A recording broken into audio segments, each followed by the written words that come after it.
Bonjour Jean-François Husson, merci de nous avoir rejoints au micro de Public Sénat. Vous remettez ce matin ce rapport sur la dégradation des finances publiques, un rapport qui parle d'une dégradation des finances publiques entre Paris et déni. Qu'est-ce que vous dénoncez avec votre rapport ce matin D'abord, on a essayé de comprendre comment ce dérapage entre les prévisions budgétaires du gouvernement? et l'exécution, avec un dérapage du déficit, est-ce que c'était 4,9 à 5,5. voilà, est-ce que c'était un accident de parcours?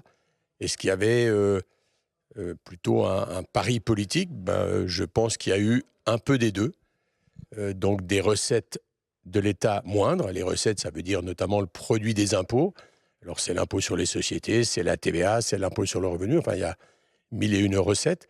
Et puis certainement un certain enfermement du gouvernement, peut-être trop isolé, trop content et sûr de lui, considérant que il y aurait eu un petit accident de parcours, mais que les choses pourraient se rétablir. Ça n'a pas été le cas, malheureusement. C'est ça, vous parlez du fait que face aux données et remontées d'informations, il y a eu une imprudence et une inaction du gouvernement. Et vous avez parlé d'un manque de prudence du gouvernement. C'est ça en fait qui s'est joué depuis l'automne dernier?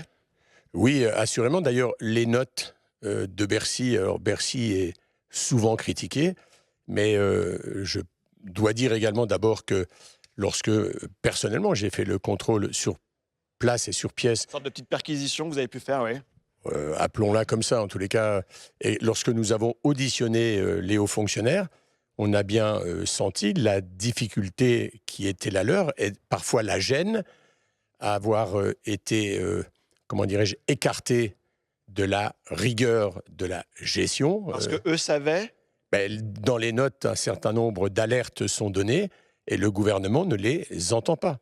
Il reste sourd, peut-être il ne veut pas les entendre. Et donc, si vous voulez, si on était dans une période de forte croissance, avec une France très en avant, en pleine réussite, on est quand même à l'échelle européenne un des derniers de la classe.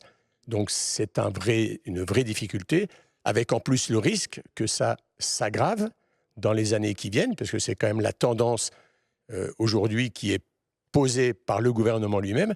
C'est donc préoccupant. On n'a pas le droit de jouer Oui. avec les chiffres de la réussite de notre pays. On termine avec le constat et après on ira sur vos propositions si vous le voulez bien. Vous écrivez également la procrastination coupable du gouvernement qui ne tient pas compte des alertes de son administration. Là, c'est directement lié aussi au caractère de Bruno Le Maire, vous le croyez?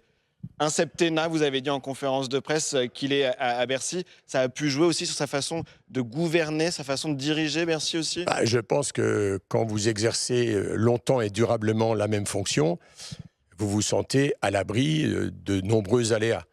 Et puis, comme j'ai le sentiment que c'est aussi un peu un trait de caractère du président de la République, qui est arrivé en roi des chiffres, banquier d'affaires, réussite, enfin, etc. Tout ça, c'est un peu fracassé sur le mur et les rochers de la réalité. C'est donc douloureux et c'est contre-productif. Alors, allons maintenant sur la suite. Vous parlez d'un Parlement privé de l'information nécessaire à l'exercice de ses prérogatives, notamment le vote du budget. Vous faites des propositions pour avoir davantage d'informations et être davantage aussi au sein de la machine de Bercy. En fait, on a besoin d'une bonne qualité de dialogue et d'échange. Et si vous voulez, quand les choses fonctionnent normalement, que les prévisions sont au rendez-vous, que la croissance est là, les difficultés ne sont pas les mêmes. Mais aujourd'hui, on voit bien qu'il y a eu un espèce d'emballement négatif, une dégradation, les prévisions ont dévissé et il y a eu une forme de déni.